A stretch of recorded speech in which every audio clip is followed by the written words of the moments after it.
So hey there, I am Shivay and you are on Sasta explainer. दोस्तों, आज जिस movie को हम एक्सप्लेन करने जा रहे हैं उसका नाम है डैडी गर्ल, जो कि रिलीज हुई थी ईयर 2018 में। मूवी काफी ज्यादा इंटरेस्टिंग है और आपको एंडिंग तक बांधे रखेगी, बस मूवी को कहीं से स्किप मत कीजिएगा। और मूवी को स्टार्ट करने से पहले मैं आपको बता दूं कि यदि आप ये वीडियो फेसबुक पर देख रहे हैं तो आप हमारे चैनल सस्ता एक्सप्लेनर को यूट्यूब पर सर्च करके या हमारे पेज पे दिए हुए लिंक से सब्सक्राइब कर सकते हैं, क्योंकि वहां पर हम फेसबुक से कहीं ज्यादा वीडियोस अपलोड करते हैं और हर रोज आपको वीडियोस देखने को मिल जाती हैं। तो मूवी स्टार्ट होती है और हमें एक पिता और उसकी बेटी दिखाई जाती है, जो कि साथ में सोकर उठे थे। और इसके बाद हमें डायरेक्टली रात का सीन दिखाया जाता है, जहां पर वो पिता अपनी बेटी को लेकर के एक बार की तरफ जा रहा था। और इसी बीच उनकी कार में लगे हुए रेडियो में एक खबर सुनाई जाती है, जिसमें एंकर एक लड़की के मिसिंग होने की रिपोर्ट बोल रहा था। खैर, कुछ देर के बाद ये दोनों ही एक बार में पहुंच जाते हैं और बार में पहुंचने के बाद जॉन अपनी ही बेटी जोया को कुछ पैसे दे करके पास में बैठी एक लड़की को ड्रिंक पिलाने को बोलता है, जिसकी बात मान करके जोया उसके पास जाती है और उसे ड्रिंक ऑफर करती है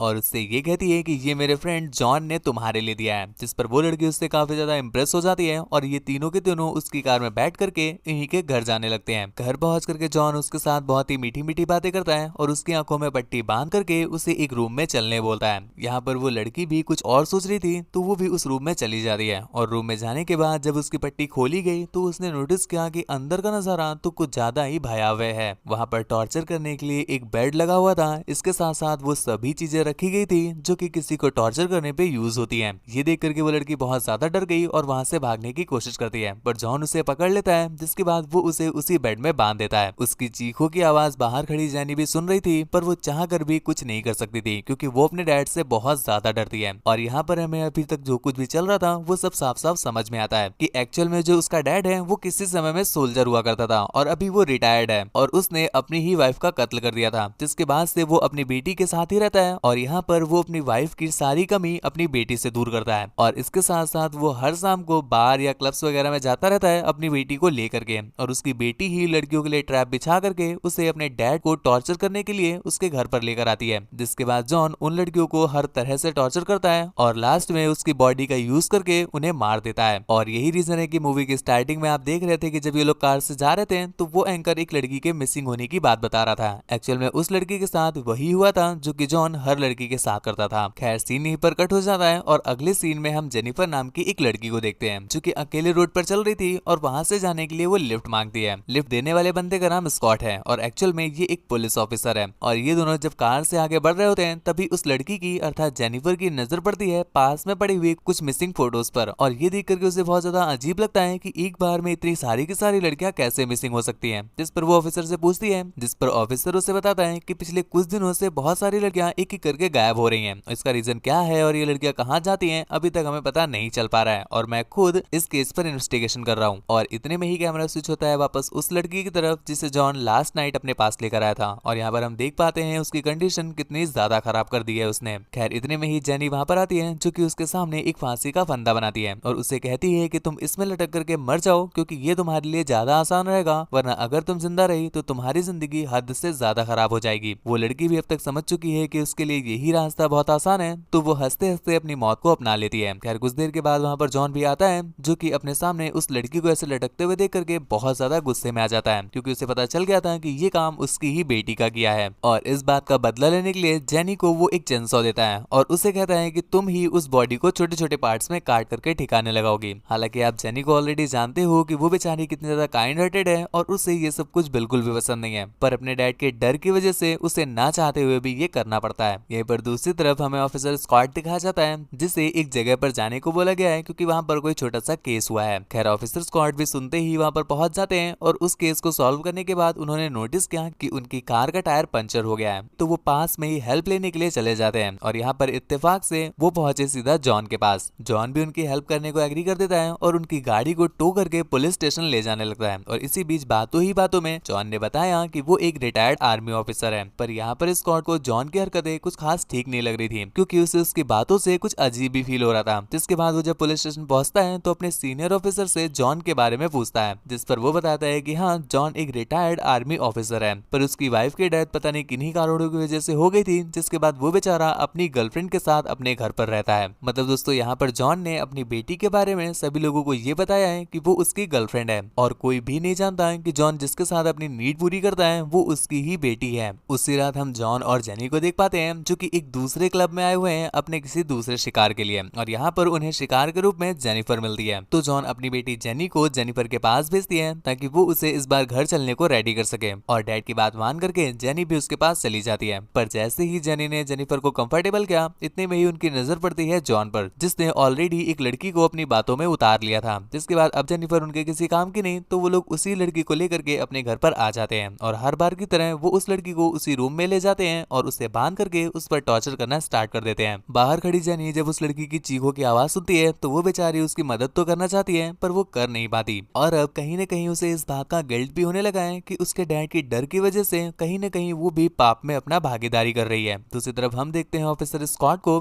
जो कि जॉन के लिए कुछ ज्यादा ही सीरियस हो गए हैं और वो उनके बारे में डिटेल निकालने लगते हैं, जिस पर उन्हें ये बात पता चली कि जॉन कभी रिटायर हुआ ही नहीं। एक्चुअल में आर्मी में ऑन ड्यूटी उसकी हरकतें कुछ अच्छी नहीं हुआ करती थी, जिस वजह से उसे कई बार रूल तोड़ने के कारण और कई सारी ऐसी उल्टी सीधी एक्टिविटीज के चलते आर्मी से निकाल दिया गया था। और इसके बाद उसे पता चलता है कि उसकी एक छोटी सी बच्ची भी थी, पर 11 साल की होने के बाद उस बच्ची का क्या हुआ किसी को भी नहीं पता है। और वो बच्ची जहाँ पर पढ़ती थी वो उस स्कूल में जा करके पता करने लगता है, जहाँ जा करके उसे पता चला कि उसकी बेटी का नाम जेनी था, और एक्चुअल में जो अभी उसकी गर्लफ्रेंड है वो ही उसकी बेटी है। अब ये सब कुछ जानने के बाद वो समझ गया है कि जॉन के साथ कुछ तो गड़बड़ है, और इस बात की इन्वेस्टिगेशन करने के लिए वो उससे मिलने निकल जाता है। यहाँ पर दूसरी तरफ हम देखते हैं जेनी को, जिसने किसी तरह से हिम्मत करके गन उठा ली है और वो सीधा जॉन को गन पॉइंट पर लेती है। पर यहाँ पर हम देखते हैं वो जॉन को नहीं मारती, बल्कि वो उस लड़की को गन दे देती है ताकि वो अपने आप को इस बदतर जिंदगी से आजाद कर सके। जिस पर वो लड़की भी, जो कि इतनी गंदी जिंदगी से आजाद होने के लिए खुद को गोली मार लेती है। जिसके बाद उसी रात ये लोग एक बार फिर से निकल जाते हैं अपने अगले शिकार पे, और इस बार वो शिकार बनाते हैं जेनिफर को ही। हालांकि जेनी, जो कि ऑलरेडी जेनिफर से मिल चुकी है, तो उसे उसका बिहेवियर बहुत ज्यादा अच्छा लगा था, तो वो कोशिश करती है कि जेनिफर उसके साथ ना चले। पर यहाँ पर जेनिफर को जेनी के दिए हुए इशारे समझ ही नहीं आते और वो भी बेचारी उनके साथ चल देती है। इस बीच हम देखते हैं कि जो ऑफिसर स्कॉट है वो उनका पीछा कर रहा है, और पीछा करते करते वो जॉन के घर तक भी पहुंच जाता है। यहाँ पर अंदर जॉन जेनिफर पर टॉर्चर कर रहा था, और इतने में ही बाहर ऑफिसर स्कॉट उसके द्वारा बनाए गए एक ट्रैप में फंस जाते हैं, जिस वजह से उनकी चीख निकल गई और जॉन को पता चल जाता है कि बाहर कोई है। जिसके बाद वो बाहर जाकर के ऑफिसर स्कॉट को पकड़ करके घर के अंदर लाया, पर वो जैसे ही ऑफिसर स्कॉट को अंदर लाया उसने देखा कि उसके इस टॉर्चर बेड से जेनिफर गायब हो गई है। जिसके बाद वो जल्दी से स्कॉट की बॉडी को जेनी के हाथों में थमाकर जेनिफर को ढूंढने भाग जाता है। हालांकि जेनिफर छुपने की काफी कोशिश करती है, पर वो ज्यादा देर तक छुप नहीं पाती और फाइनली जॉन के हाथों लग जाती है। जिसके बाद जॉन एक बार फिर से उसे बांध करके उसे टॉर्चर कर रहा था कि जेनी एक बार फिर से गन ले आती है और जॉन को गन पॉइंट कर लेती है। पर इस बार हम देखते हैं कि वो जेनिफर को गन नहीं देती, बल्कि उसी गन से जॉन को ही शूट कर देती है, क्योंकि दोस्तों जेनी बहुत ज्यादा परेशान हो गई थी अपने डैड से डर डर के, और यहाँ पर उसने बहुत ज्यादा हिम्मत करते हुए आज अपने डैड को ही शूट कर दिया। जिसके बाद ऑन द स्पॉट जॉन की डेथ हो जाती है, और मूवी के एंडिंग में हम जेनिफर और जेनी को एक साथ देख पाते हैं, जो कि एक बूढ़े पर्सन को मार रहे होते हैं। यहाँ पर हमें बताया जाता है कि जेनिफर और जेनी एक साथ मिल करके शहर के जितने भी बड़े क्रिमिनल हैं या फिर वो जो कि लोगों को टॉर्चर किया करते हैं उन्हें पकड़ पकड़ करके मारते रहते हैं, और इसी सीन के साथ ये मूवी यहीं पर एंड हो जाती है। दोस्तों मूवी आपको कैसी लगी हमें नीचे कमेंट सेक्शन में जरूर बताइएगा, और एक बार आपको रिमाइंड करा दें कि यदि आप ये वीडियो फेसबुक पर देख रहे हैं तो आप हमारे यूट्यूब चैनल सस्ता एक्सप्लेनर को यूट्यूब पर सर्च करके सब्सक्राइब कर लीजिएगा, क्योंकि वहां पर फेसबुक से कहीं ज्यादा वीडियोस और उससे कहीं ज्यादा इंटरेस्टिंग वीडियोस हर रोज आपके लिए पोस्ट की जाती हैं। मुझसे बात वगैरह करना चाहते हैं या फिर मुझे देखना चाहते हैं तो मुझे इंस्टाग्राम पर फॉलो करके मैसेज कर सकते हैं। मेरी इंस्टा आईडी है आपका शिवाय, जो कि आपको स्क्रीन पर दिख रही है, लिंक नीचे डिस्क्रिप्शन में दिया हुआ है। आज के लिए बस इतना ही। Thank you, bye bye, signing of.